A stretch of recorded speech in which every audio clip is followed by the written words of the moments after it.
অপরন্ত ধন সম্পদের মালিক হতে পারেন আপনি যদি আল্লাহ পাক আপনার উপরে রাজি খুশি হয়ে যায়।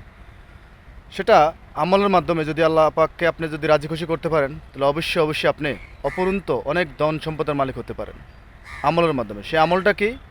সে আমলটা হলো আল্লাহ পাকের দুইটা নাম, ইয়া গনিয়ু ইয়া রাজ্জাকু। ইয়া গনিয়ু ইয়া রাজ্জাকু, এই দুইটা নাম যদি আপনারা প্রতিদিন 3125 বার করে পাঠ করতে পারেন 41 দিন, আর নিয়ত করবেন, হে আল্লাহ, এই আমলের বরকতে, এই আমলের উসিলায় আমাকে সম্পদ দেন, আমাকে টাকা পয়সা দান করেন।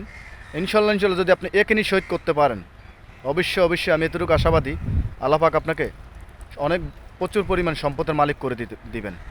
তো অবশ্যই আপনারা বিশ্বাসের সহিত আল্লাহ পাকের উপরে ভরসা করে বিশ্বাস করে আপনারা আমলটা করবেন। 3125 বার করে প্রতিদিন 41 দিনে আমলটা করবেন। পূর্ণিমা রাতে, নচান্দি জুমা রাতে আমলটা করবেন। অবশ্যই অবশ্যই আপনারা কামিয়াবি হবেন।